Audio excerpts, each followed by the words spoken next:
Bismillahirrahmanirrahim. Assalamualaikum warahmatullahi wabarakatuh. Minasan, konnichiwa. Okay, hari ni kita akan belajar macam mana kita nak differentiate, nak kenal, identify madoshi no group. Group kata kerja dalam bahasa Jepun. Okay, first, okay, kata kerja dalam bahasa Jepun ni, kita tengok sikit beberapa contoh apa yang ada. Sebelum tu kalau macam dalam bahasa Melayu ada makan, minum, baca, tengok. Okay, kita tak ada uh, grouping pun sebenarnya. Tak ada pengkelasan kumpulan. Tapi dalam bahasa Jepun ni ada untuk mudahkan kita ubah bentuk kata kerja tersebut. Dalam bahasa Melayu mungkin kita ada makan, kita akan ada imbuhan lah kot. Kalau kita nak ubah bentuk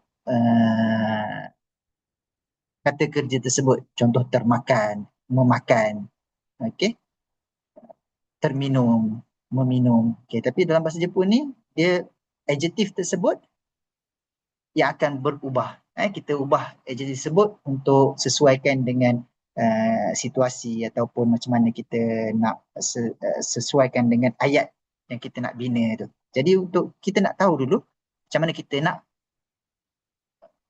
kenal kumpulan-kumpulan kata kerja tersebut. Okey, pertama kita tengok dulu antara beberapa kata kerja yang ada dalam bahasa Jepun. Kalau contoh yang ni adalah tabemasu, nomimasu, kimasu, pakai, kimasu pakai, kakimasu, tulis, benkyou shimasu. Okey. Dashimasu, abimasu, odorimasu, kekkon shimasu. Kimas. Okey, kimas beza yang atas ni dengan yang bawah. Kalau tengok dia sama hiragananya tapi kanjinya berbeza. Yang ni pakai, yang ni datang. Okey, ikimas pergi. Okey, oyogimas, asobimas, nemas, dan last sekali ada misemas. Okey. Next. Okey. Jadinya daripada kata kerja yang ada ni, doshi. Dalam bahasa Jepun, kita panggil kata kerja tu adalah doshi. Kalau orang Jepun sendiri, dia tak adalah macam kita lah sebenarnya.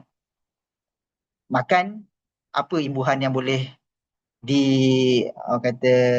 dipadankan dengan makan tu? Memakan, termakan, dimakan, bermakan. Bermakan ada ke tak? Mungkin macam tak sesuai kan. Bahasa orang Jepun pun mungkin macam tu lah kot.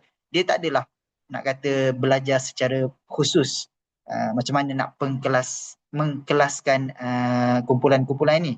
Tapi bagi Japanese language learner macam kita ni yang belajar bahasa Jepun, untuk mudah kita nak identify, nak ubah dia punya bentuk-bentuk, nak ubah kata kerja tu, dah ada diperkenalkan.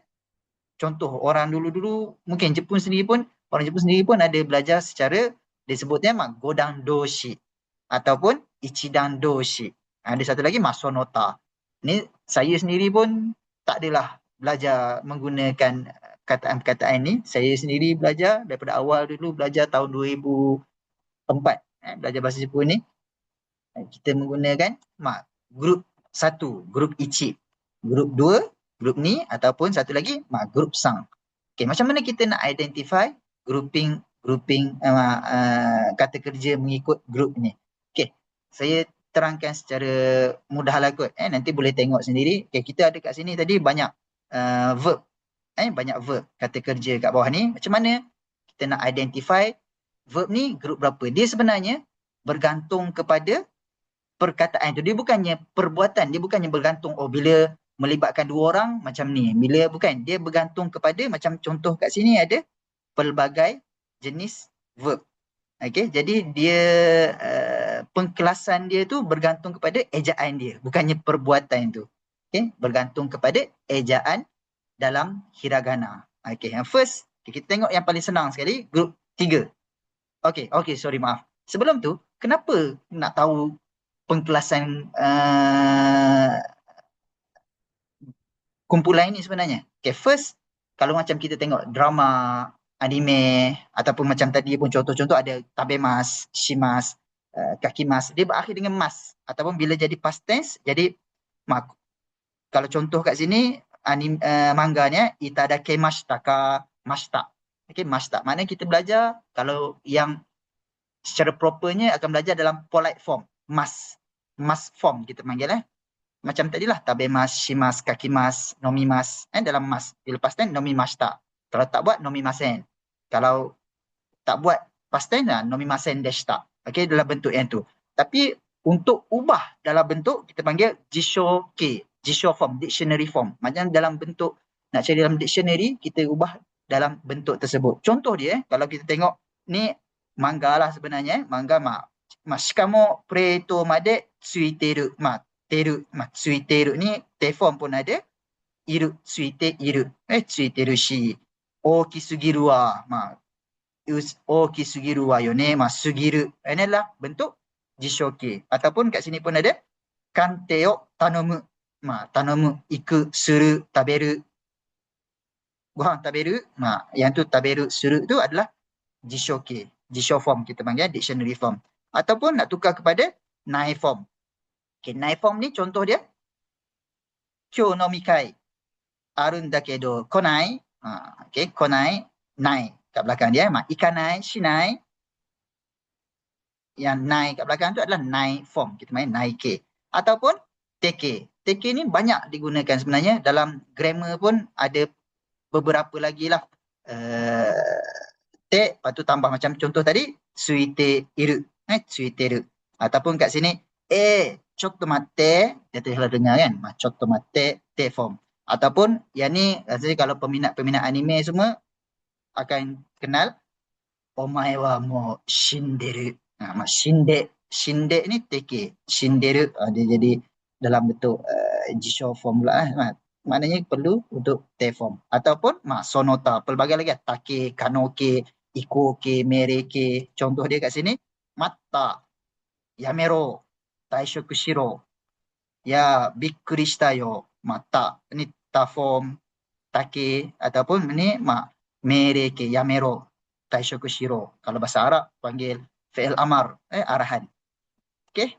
Jadinya, macam mana kita nak differentiate? First, kita ambil yang paling mudah sekali, grup 3. Grup 3 ni ada dua jenis, bukannya dua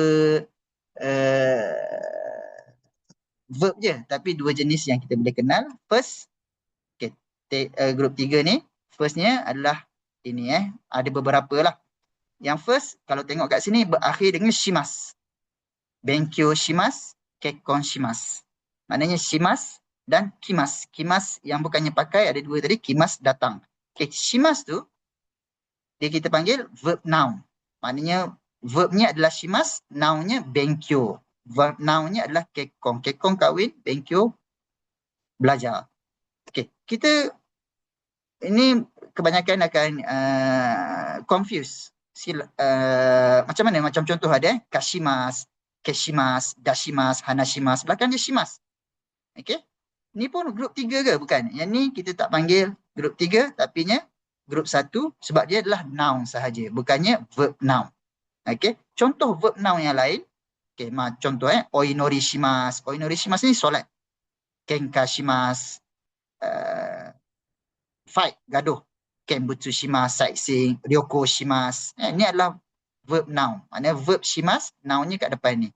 And then untuk kimas satu lagi yang boleh digunakan adalah motte kimas, bawa datang. Okay, bawa datang. Okay, itu adalah grup 3. Okay, grup 1 pula. Macam mana nak kenal grup 1? Okay, kita pergi grup 1. Okay, bagi orang yang belajar bahasa Jepun, dia akan tahu hiragana hyo, maknanya table untuk hiragana ni. Okay, bila tengok mass form dalam bentuk mass form, ada orang tengok dalam bentuk plain form, dictionary form, tapi sensei nak ajar sini untuk mass form. Maknanya sebelum mass tu, sebelum mass, hiragana sebelum mass, dia adalah baris I. Baris I. Contohnya kat sini baris I, iki, shi, chi, ni, hi, miri, and then ada lagi kalau ada tenten, gi, biji, adjektif, verb yang sebelum mas dia berakhir dengan. Contoh kat sini, kita tengok nomimas, mi. Okey, kakimas, dashimas, odorimas, oyogimas, ikimas, asobimas. Okey, kalau tengok sini mungkin ada yang rasa, ni kimas, i juga, ki kan, ki. Lepas tu, abimas, b. Kenapa tak termasuk? Okey, yang ni akan diceritakan. Jadi untuk grup 1 ada, untuk list kat sini 2, 4, 6, 7. 7 7 kat situ. Okey, jadi yang balance ni adalah grup 2. Jadi macam mana kita nak identify grup ni? First, kita tengok balik table hiragana tersebut. Kalau ada yang dah perasan, okey, yang tadi akhir dengan baris E.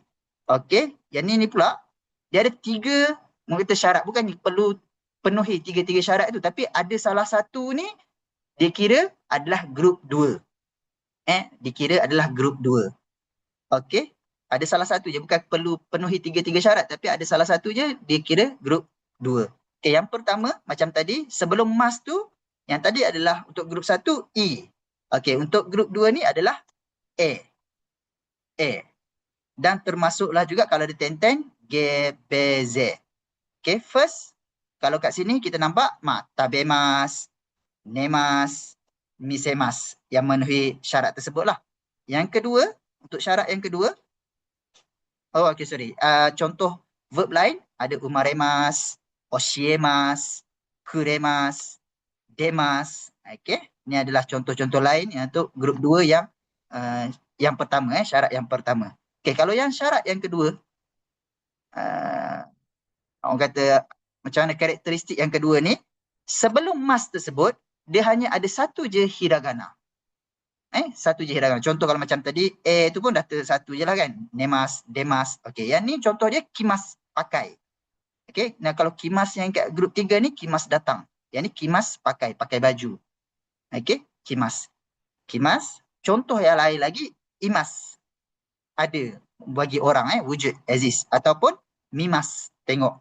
Ini adalah grup 2. And then, yang ketiga, ada satu lagi,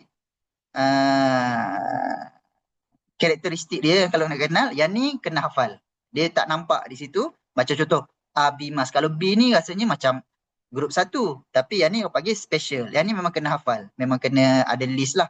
Bagi orang yang belajar bahasa Jepun kena tahu, ni adalah grup 2. Bila grup 2, jadi cara nak tukar dia semua pun kena ikut cara grup 2. Contoh dia, karimas. Abimas, karimas pinjam. Abimas tadi mandi. Tojimas, tutup. Dekimas, can do, boleh buat. Ochimas, jatuh. Tarimas, enough, cukup. Shinjimas, percaya. Sugimas, sugimas, over. Macam tadi, sugimas. Kanjimas, kinjimas, dilarang. And then, yang ni yang special lah. Nampak macam grup 1, tapi adalah grup 2. And then, kalau yang ikut ada satu je hiragana tadi, contoh dia kimas, pakai. Nimas ni seiras. Okey, kanji dia ada satu lagi nimas, ini adalah boil. Boil. Okey, maknanya ada lebih kurang hiragananya sama, tapi kanji ni berbeza dan maksudnya pun berbeza. Jadi nak tahu, satu lagi ada imas macam tadilah. Okey. Nak tahu bila ada dua benda, macam contohlah kita, ini grup 1 ke grup 2. Macam dekimas, kalau kita pernah dengar dekiru, dekita. Dekiru, dekita. Maknanya dia bukannya ada dua benda, kita dah boleh differentiate dah. Ni adalah grup 2. Okay, yang ni memang kena hafal sikit lah untuk yang special ni. Yang lain tu kita boleh identify melalui spelling dia tu sahaja, hiragana dia. Okay. Jadi apa yang kita boleh summarize kan daripada pelbagai verb-verb yang ada awal-awal tadi tu, kita dah boleh identify. Okay, kita boleh bahagikan ikut grup 1, 2 dan 3. Contoh macam tadi kimas, kena hati-hati, kanji dia berbeza. Kimas datang, grup 3. Kimas pakai, grup 2. Okay, jadi yang special, jadi ada beberapa yang special yang bukan special lah, maksud dia contoh dia macam kimas ni lah. Ada yang satu grup 2, ada satu yang grup 3. Ada beberapa lagi perkataan. Contoh dia, ikimas. Kalam kanji berbeza. Hiragananya sama, ikimas, ikimas. Jadi mungkin confused, ni grup berapa? Ya, kalau ikutkan, ki ni adalah grup 1. Tapi ada dua, orang kata hiragananya sama, kanji berbeza, maksud dia pun berbeza. Ikimas ni hidup. Hidup ikiteimas. Yang ni ikimas, gakue ikimas. Jadi berbeza dia, cara nak ubah nanti pun berbeza ikut pada grouping dia tu. Cara nak ubah dia, kalau yang atas ikimas tu grup 2, ikimas pergi grup 1. Verb yang lain ada lagi adalah okimas. Okimas yang first ni adalah letak barang. Okimas bawah tu adalah bangun pagi, wake up. Okay. Jadi, okite kudasai. Contoh kan, suruh pagi. Bila okite kudasai, nampak situ cara nak ubah dia berbeza. Kalau yang atas tu, oite kudasai. Please put. Sila letak. Okay. Jadi, yang okimas yang atas letak tu adalah grup 1. Okimas wake up, bangun pagi adalah grup 2. Cara nak ubah tu mungkin kita akan belajar dalam sesi yang lain pula. Jadi kita nak identify dulu. Identify grouping. Yang last sekali, orimas. Orimas. Okay. Orimas yang bawah ni kita selalu dengar kot. Perkataan yang selalu dengar, origami. Origami ni lipat. Lipat kertas. Ataupun satu patahkan. Orimas. Yang atas ni pula, turun tangga, turun kenderaan. Itu orimas. Jadi untuk yang ni, orimas lipat kertas origami itu adalah grup 1. Dan turun ataupun turun pada kenderaan itu adalah grup 2. Itu je kot untuk hari ini. InsyaAllah semoga bermanfaat. Boleh dapat kenal macam mana kita nak identify grouping grup 1, 2 dan 3 insyaAllah. Okay, Assalamualaikum warahmatullahi wabarakatuh.